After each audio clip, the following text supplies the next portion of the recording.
I can definitely make it to class.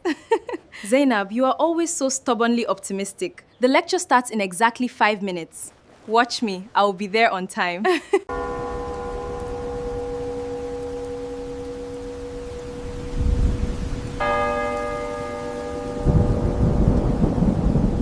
The loudest sound on Amado Bello University campus that evening was not the rain.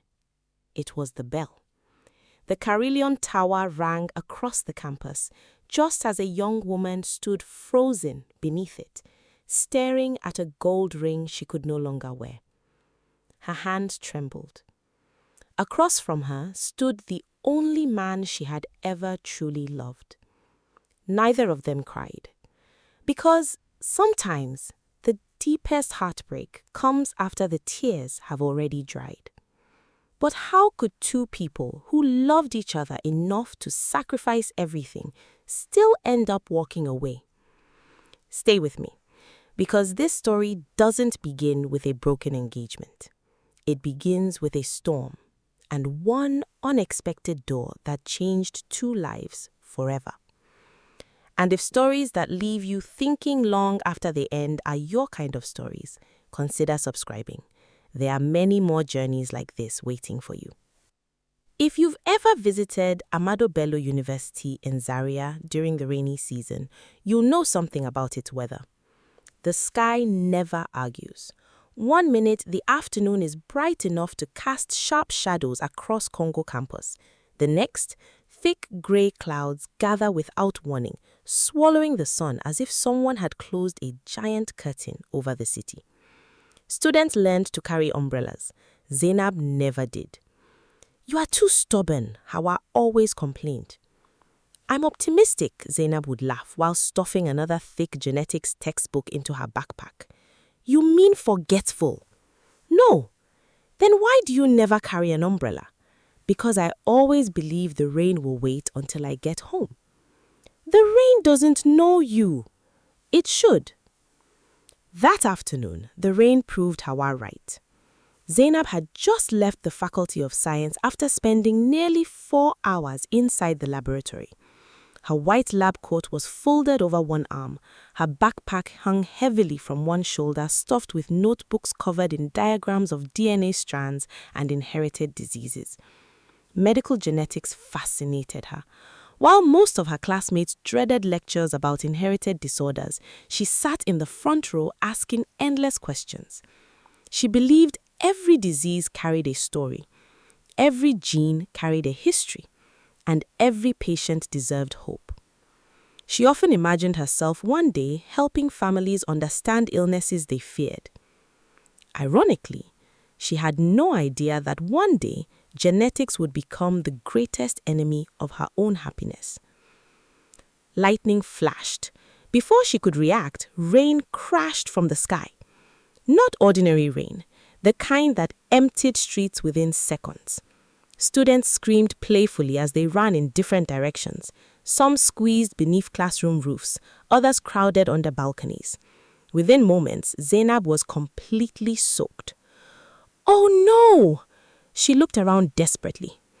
The nearest building belonged to the Fine Arts Department.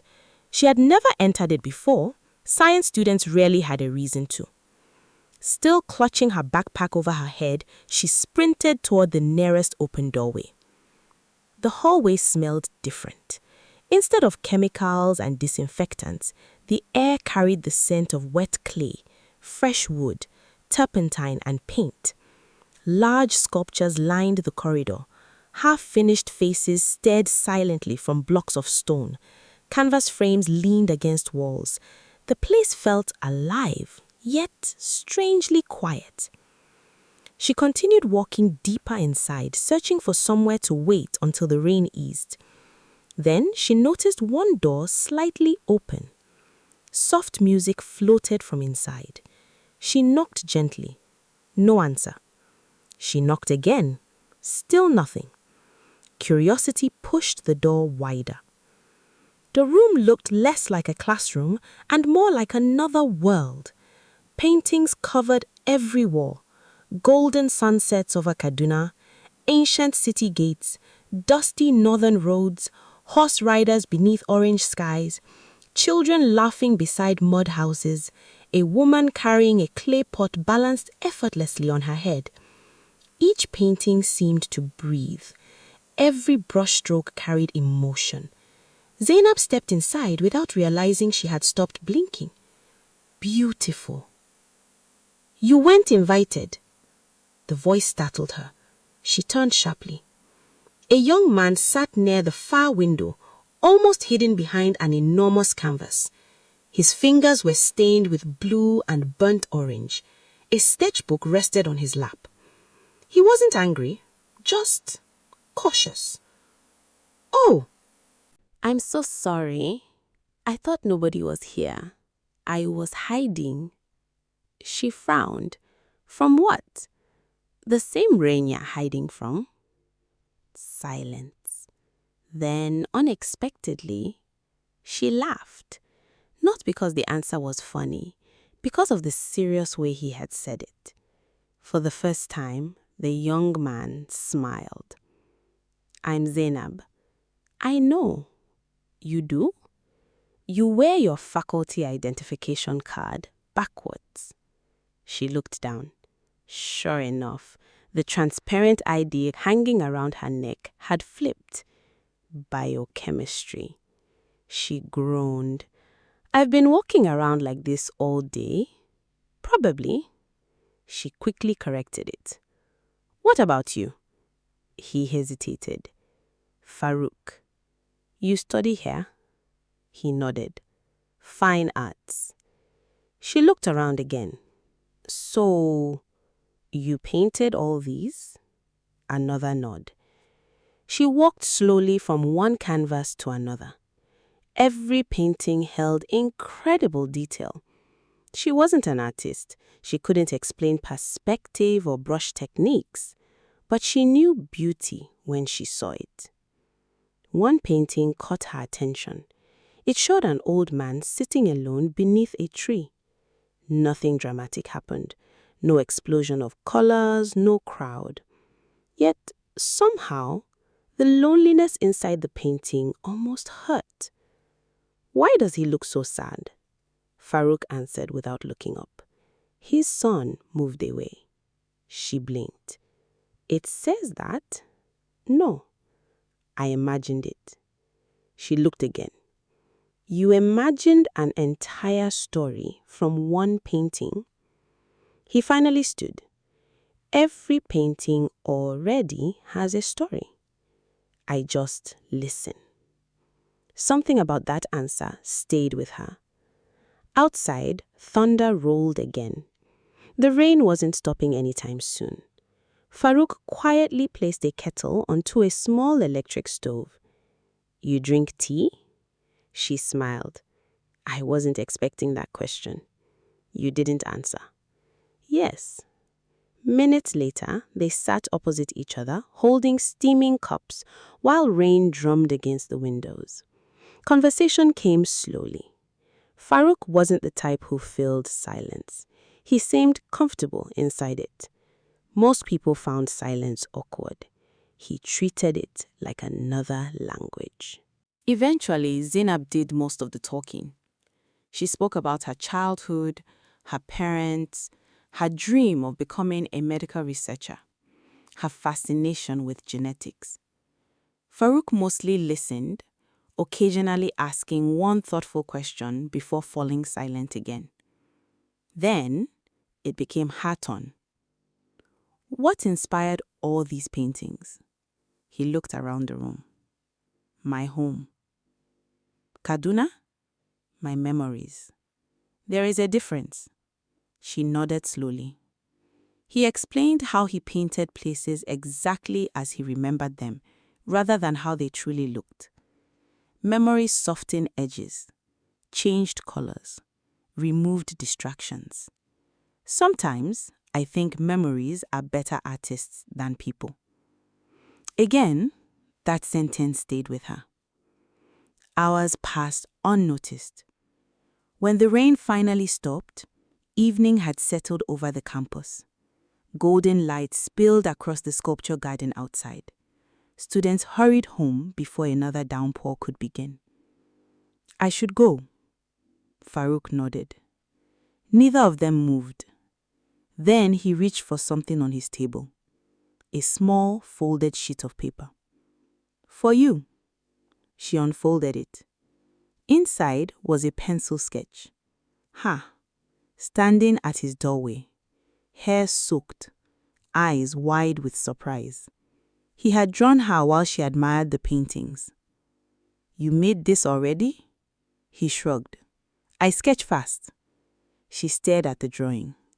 Nobody had ever looked at her closely enough to capture an expression she herself didn't know she'd made. Thank you. It isn't finished. It doesn't have to be. She carefully slipped it inside her notebook. I'll keep it. As she reached the door, Farouk spoke again. You forgot something. My bag? No. He pointed outside. The rain waited. She laughed. It finally landed. That should have been the end of it. A random afternoon, a random storm, a random conversation. Except, 3 days later, Zainab found herself walking back towards the fine arts department. She told herself she was only returning to thinking properly. Nothing more. At least, that's what she believed. Farouk wasn't in the studio. Instead, she found another student arranging canvases. You mean Farouk? Yes. He's at the sculpture garden. She thanked him and walked there. The sculpture garden had always been one of the quietest corners of campus. Stone sculptures stood beneath old trees. Students came there to read. Some came to pray. Others simply escaped the noise of university life. She spotted him immediately. He sat on a low wooden stool, painting a sculpture from an unusual angle. He hadn't noticed her. She watched him for nearly 5 minutes. His concentration was absolute. The world around him disappeared whenever he painted. Only when her phone accidentally slipped from her hand did he look up. You came back? I said thank you too quickly. So? I'm saying it properly. He smiled faintly. I accept. She laughed. You are impossible. I've been told. That afternoon, she remained beside him until sunset. She watched him paint. He listened as she explained DNA mutations using tiny sticks and leaves on the ground. Neither understood much about the other's world, yet somehow neither had ever felt more understood. When the Carillon bells echoed across campus that evening, both instinctively looked toward the tower. Neither said a word. Neither realized that years later, those same bells would become the soundtrack to the hardest decision of their lives. The Carillon bells became their clock, not because they planned it, because somehow every important moment between them seemed to happen when those bells echoed across the campus. The first time Farouk made Zainab laugh until she cried, the bells rang. The first time they argued, the bells rang. The first time they realized that they had stopped saying goodbye and started saying, see you later, the bells rang again. Neither of them believed in signs, but if someone had asked them years later where their love truly began, neither would have mentioned the rain. They would have said, the bells. Life at Ahmadu Bello University moved quickly. Assignments multiplied. Tests appeared without warning. Deadlines chased students from one faculty to another. Yet somehow, Zainab and Farouk always found each other. Sometimes it was a short walk from Ribadu Hall to Congo campus. Sometimes they met beneath the giant neem trees near the sculpture garden. Sometimes they spent hours talking without realizing darkness had already swallowed the campus. They were different in almost every way. Zainab loved facts. Farouk loved feelings. She trusted microscopes. He trusted imagination. She believed every answer could be discovered. He believed some questions existed simply to be lived. Those differences should have pushed them apart. Instead, they fit together like missing pages from the same book. One evening, Zainab entered his studio carrying a small plastic container. "I brought dinner." Farouk looked up from his canvas. "You cooked?" She folded her arms proudly. "I survived." He laughed. "That's not the same thing." She opened the container. Jollof rice, fried chicken, plantain. Farouk took one bite, then another. Finally, he looked at her. "You burnt it." "I know." "You added too much pepper." "I know." "The chicken is dry." "I know." He smiled. "I like it." She threw a folded tissue at him. "Liar." "No, it tastes like effort." She stared at him. "You always say strange things." "I paint." "I noticed." Weeks became months. Soon, everyone around them knew they were together. Friends teased them. Lecturers noticed. The security guards at the fine arts department smiled whenever Zainab appeared. "Madam Artist has come," one of them joked. "I'm not an artist." "You've become part of the department." Even Farouk's classmates started calling her our favorite model. She rolled her eyes every time. "I am not his model." "No? No. So, why are half his paintings beginning to look like you?" She walked into the studio that afternoon, determined to prove them wrong. Then she stopped. Paintings surrounded her. One showed her reading beneath a tree. Another captured her laughing during a power outage while holding a phone flashlight under her chin. One showed only her hands turning pages inside a genetics textbook. Another showed her silhouette beneath the Carillon Tower after sunset. She slowly turned toward Farouk. "You painted all these." He looked embarrassed. "I couldn't stop." She swallowed. "I didn't even know you were watching me." "I wasn't." "Then how?" I remembered. Again, memory. It was always memory with him. As graduation approached, conversations slowly changed. Friends spoke less about examinations, more about life after school. Jobs, national youth service, marriage, families, responsibilities. One evening, Hawa found Zainab smiling at her phone. "You've been smiling for 5 minutes." "Have I?" "Yes." "What's he saying?" "He sent me a picture." "Of what?" Zainab showed her. A half-finished painting. It was impossible to mistake the woman in it. "You," Hawa smiled. "He really loves you." Zainab nodded softly. "I know." Then Hawa asked a question that seemed harmless. "So, when are both of you doing genotype?" Zainab blinked. "We haven't." "Why?" "We've talked about it, but we've been busy." Hawa frowned. "Busy for almost 2 years?" Zainab forced a smile. "We'll do it. Promise?" "I promise." She meant it. She truly did. But somehow, tomorrow always felt easier than today. Farouk rarely spoke about the future. Not because he feared it, because he believed talking too much about tomorrow stole joy from today. Still, one night beneath the Carillon Tower, he surprised her. "What kind of house do you want?" She looked at him. "What?" "Our house." She laughed. "You've already built it?" "In my head." She played along. "Fine. I want books." "How many?" "So many that visitors complain." He nodded. "I'll build shelves." "And a little garden." "I'll paint it." "And one room," she smiled, "filled with your paintings." He reached for her hand. "I already know where my studio will be." She looked toward the tower. "What about children?" Farouk smiled. "Many." She laughed. "That's not a number." 4. She pretended to think. "No." 3? "No." 2. She squeezed his hand. "We'll argue about that later." Neither of them noticed the elderly groundskeeper nearby. He had been sweeping fallen leaves beneath the tower. As he passed them, he smiled kindly. "You two remind me of my wife." Farouk smiled. "Is that good?" The old man nodded. "It is." Then his expression changed. But love grows stronger when it walks beside wisdom. Before either of them could ask what he meant, he continued walking.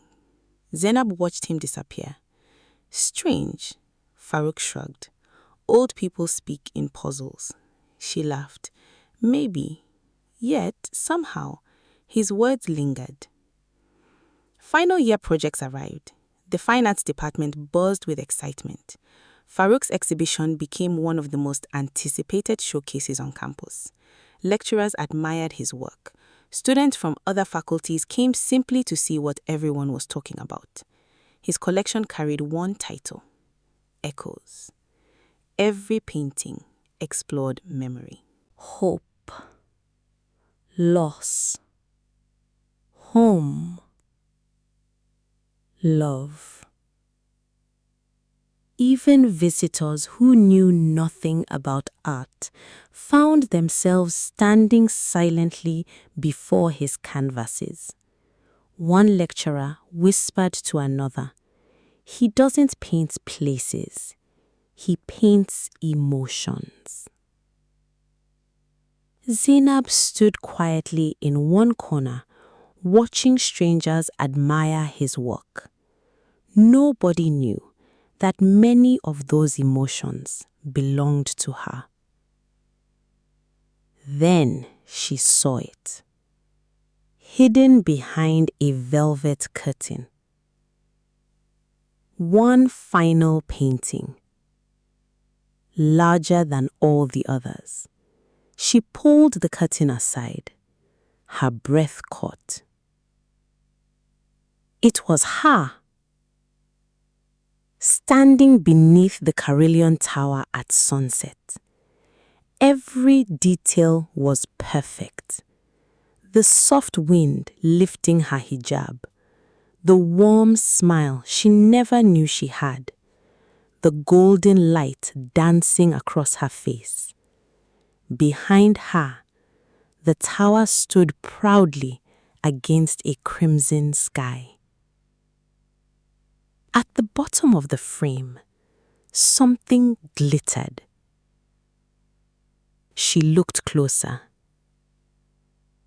A small gold ring had been carefully attached to the wooden frame. Not painted. Real. Before she could turn around, Farouk's voice came quietly behind her. "I wanted everyone else to see my art." He stepped closer. "But this one is only for you." He removed the ring, then slowly knelt. The exhibition hall suddenly disappeared. The students, the lecturers, the applause, everything faded. Only the two of them remained. "Zainab, you walked into my studio because of rain, but you stayed because you chose to. You became every color I couldn't mix, every story I couldn't paint, every tomorrow I wanted." He held out the ring. "Will you marry me?" Tears filled her eyes before she even answered, "Yes." Barely above a whisper, "Yes." The hall exploded into applause. Apparently, Farouk's classmates had known exactly what he was planning. Someone began cheering. Someone else started clapping rhythmically. Even lecturers smiled. Farouk slipped the ring onto her finger. For one perfect moment, life felt complete. That evening, they sat alone beneath the Carillon Tower. Neither spoke much. Sometimes happiness leaves people speechless. Finally, Zainab broke the silence. My parents will ask questions. So will mine. She smiled. We'll answer them. Farouk nodded. We should start preparing. She looked at the ring. There's one thing. He turned toward her. My roommate reminded me. He already knew. Genotype. She nodded. We've delayed it long enough. Farouk looked away. I know. We'll go together. Tomorrow? He hesitated only a second. Tomorrow. Tomorrow came, then disappeared. Something happened at the exhibition. Another interview, family visits, graduation rehearsals. Life interrupted, again and again. Until one afternoon, nearly a month later, Zainab entered the University Health Center carrying 2 registration forms. She found Farouk waiting outside. You actually came? I promised. They smiled. Inside the waiting room, everything felt strangely ordinary. Students complained about headaches. Someone held an injured ankle. A nurse called names one after another. No dramatic music, no warning, just another afternoon. The laboratory technician looked up. Premarital genotype screening? Farouk nodded. Yes. Sit down. Blood samples were taken. Forms were signed. Results would be ready in 2 days. Only 2 days. As they walked back toward Congo campus, Farouk slipped his fingers through hers. We've worried about this for nothing. Zainab forced a smile. Probably. But deep inside, for reasons she couldn't explain, she wasn't sure. 2 nights later, Zainab couldn't sleep. She stared through her hostel window toward the distant outline of the Carillon Tower. The campus was unusually quiet. Then, the bells rang, slowly, softly. She closed her eyes. A strange feeling settled over her. Not fear, not exactly. Just the uncomfortable sense that life was standing at a doorway, waiting. And on the other side, nothing would ever be the same again. Where one sealed envelope changes everything and love is forced to choose between the heart and the future. Before we reach that unforgettable ending, if this story has touched you so far, take a second to subscribe. Stories like this remind us that sometimes the hardest battles aren't fought against people. They're fought against the choices life places before us. For 2 days, the sealed envelope sat quietly inside the University Health Center. It was only paper, only ink, only 2 short lines of medical information. Yet hidden inside it was the power to rewrite 2 futures. Neither Zainab nor Farouk knew that when they walked into the sick bay that morning, they would leave as different people. Not because their love had changed, because their choices would. The waiting room felt colder than either of them remembered. Students chatted nearby. A nurse laughed with a colleague. Someone's phone rang. Life continued normally. Only theirs seemed to have paused. The laboratory scientist returned carrying 2 envelopes. He looked at their request forms. Mr. Farouk, Miss Zainab. They both stood. You can open them here. Farouk smiled nervously. Thank you. They sat together on a wooden bench. For a moment, neither moved. Zainab laughed softly. Why are we suddenly scared? Farouk squeezed her hand. We're not. Just curious. She nodded. On 3, he nodded. 1, 2, 3. The envelopes opened together. The silence that followed seemed to swallow the entire room. Farouk looked down again, then again, as if reading the words a second time might change them. Zainab stared at hers without blinking. Genotype AS. Her heartbeat quickened. She turned toward him. His paper shook slightly.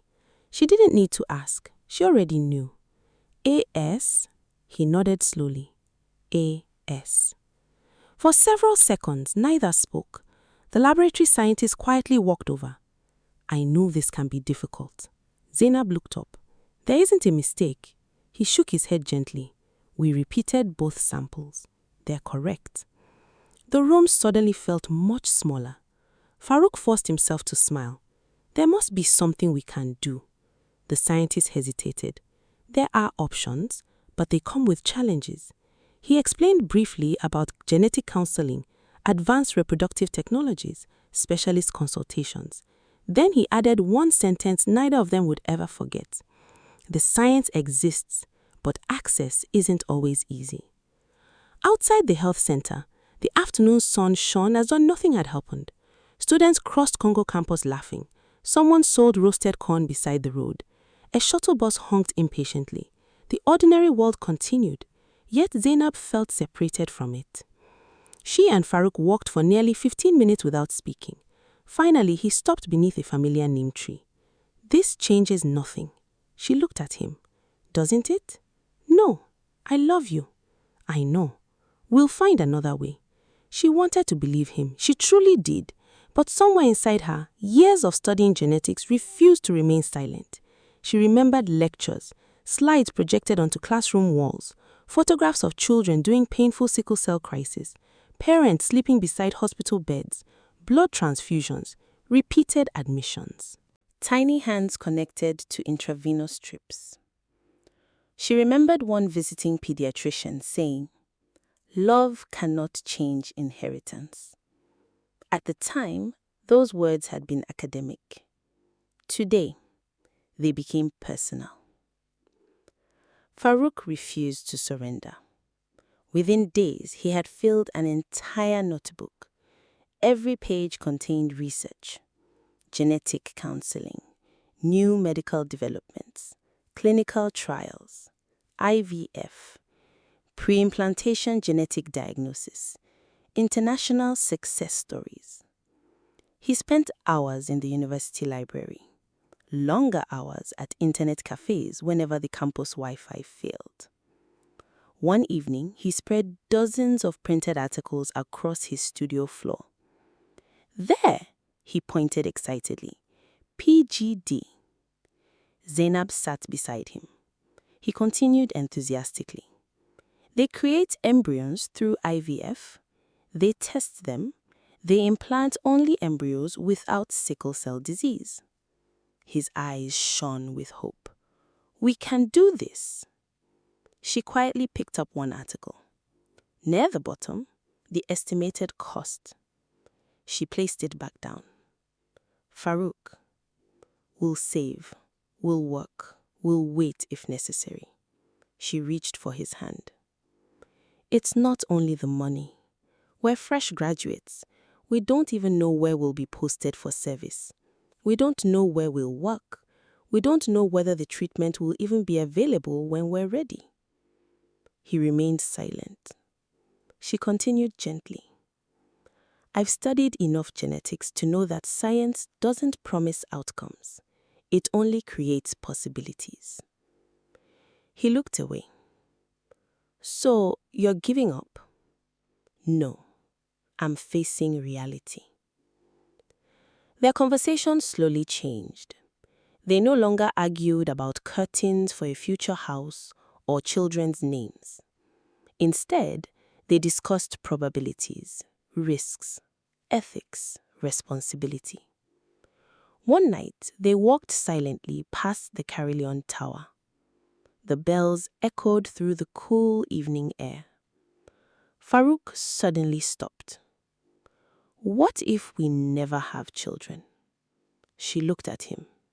What? We marry, we stay together. No children.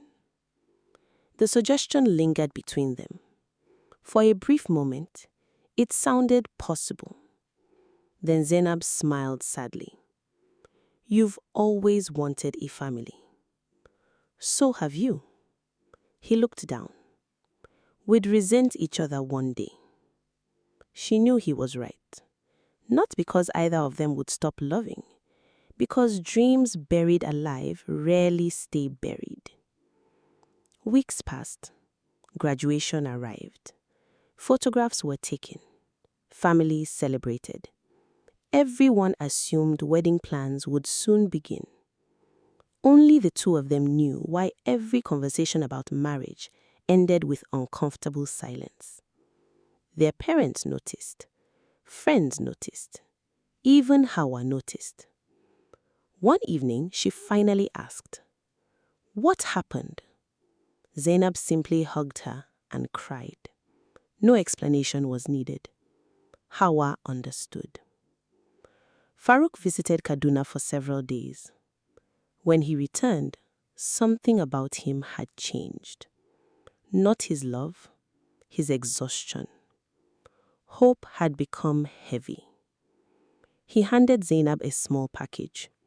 She opened it carefully. Inside were 2 simple woven friendship bands, blue and silver. She looked up. "What are these?" He answered quietly. "I've been thinking." She already knew. "No, I don't want us to become people who gamble with someone else's life." Tears filled both their eyes. He continued gently. "I've kept asking myself one question. If our future child could speak today, what would they ask us?" Neither of them answered, because both already knew. A week later, Farouk sent one message. "Meet me at the sculpture garden at sunset." Nothing more.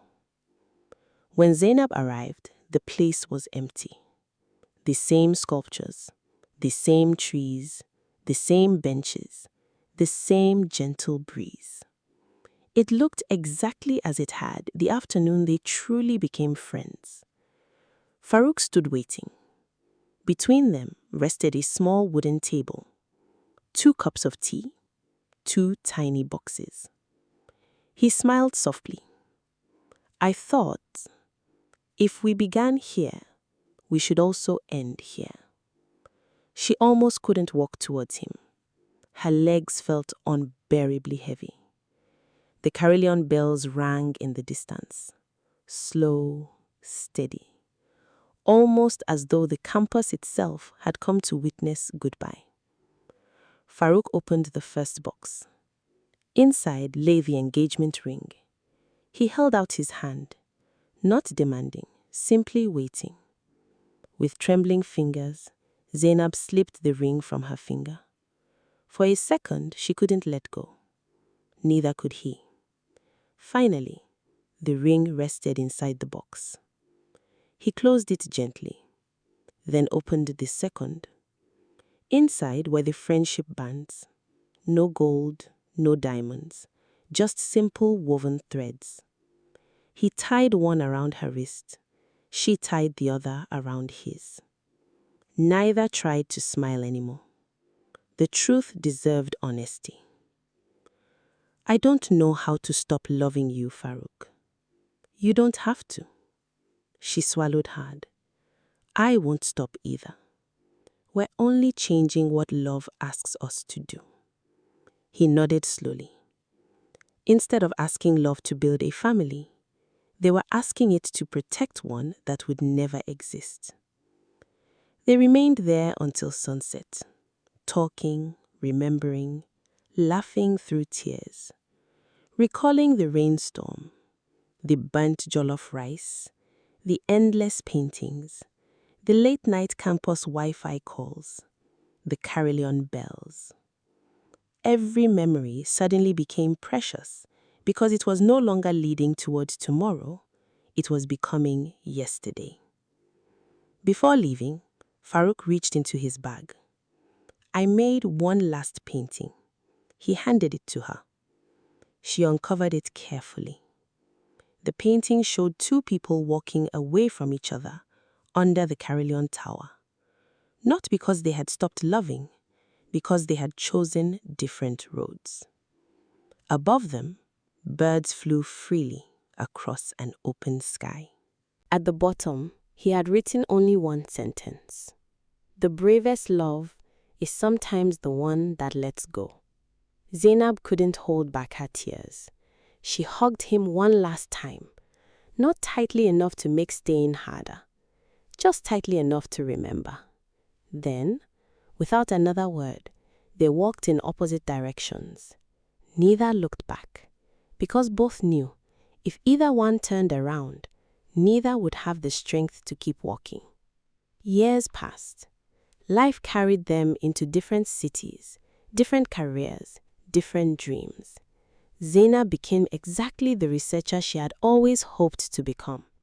Ironically, much of her work focused on public awareness about inherited blood disorders.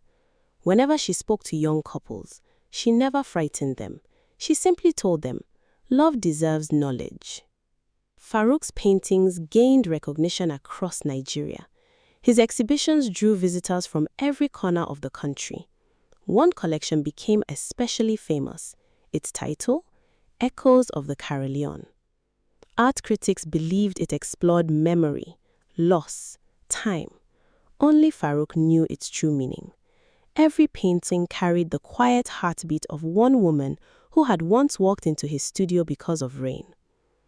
One afternoon, nearly 8 years later, Zainab attended an exhibition without realizing whose work it featured. She stopped in front of the final painting. It showed the sculpture garden. Two friendship bands rested on a wooden table. The Carillon Tower stood in the distance. Beneath the frame was a small handwritten note, not for the public, just for anyone willing to look closely.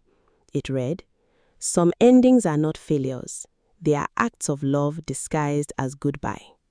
She smiled through quiet tears. Then she left without telling anyone she had been there. Farouk never knew.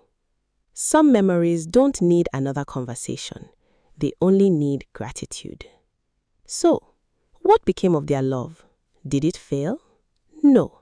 Love failed neither of them. It transformed them. Sometimes we measure love by weddings, anniversaries, and growing old together.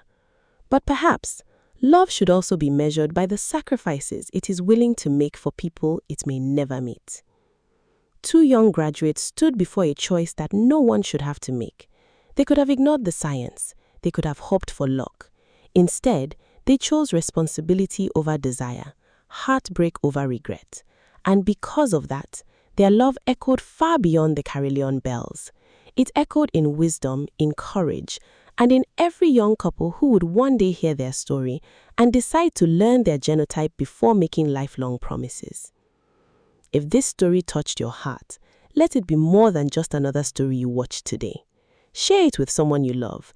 It may start a conversation that changes a future. And if you enjoy heartfelt African stories filled with emotion, suspense, and life lessons, subscribe and join us for the next journey.